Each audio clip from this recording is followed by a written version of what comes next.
अस्सलाम वालेकुम दोस्तों आज हम जिस दुआ पे बात करेंगे वो दुआ है लेमना माइनर। वैसे भी मौसम सर्द शुरू होने वाला है, बल्कि हो चुका है, और इस हिसाब से नज़ला ज़ुकाम बहुत ज़्यादा आम है।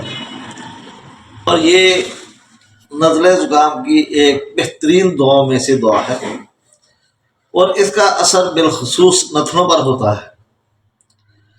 नवासिर, नाक की हड्डी का फूल जाना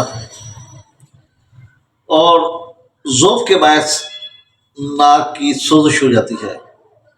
इसमें नाक की हड्डी फूल जाती है, उसमें सोजिश हो जाती है, जिसकी वजह से नाक बंद रहना शुरू हो जाता है, और बाज़ दफ़ा नाक के जो हदूद होते हैं वो भी बढ़ जाते हैं।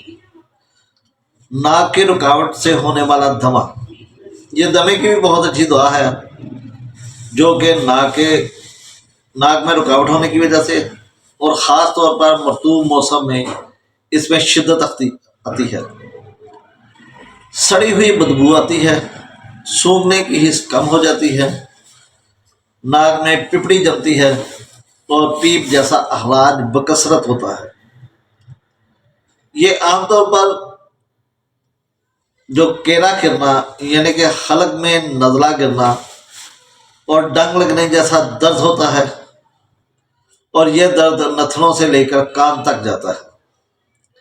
ये नाक की रुकावट को दूर करती है, और जो सोजिश का नतीजा होती है, यानी कि ये नाक की सोजिश को ख़त्म करके मामलात को क्लियर करती है, और नाक और हलक की खुश्की होती है।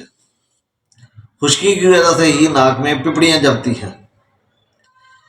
जब सुबह ये बेदार होता है तो जायका सड़ा हुआ होता है, जैसे कि अगर जायका कड़वा हो तो दुआ पल्साटीला होती है, लेकिन अगर जायका सड़ा हुआ हो तो दुआ लेमना माइनर होती है। हलक और नरखे की खुश्की होती है। दस जिस्म में पहाना फड़फड़ाहट के साथ खारिज होता है, जैसा कि कलकीरिया फास में खारिज होता है, यानी कि इसमें पतले बहाने होते हैं और साथ गैस खारिज होती है, जिसकी वजह से पहाना करते हुए फड़फड़ाहट की आवाज़ आती है।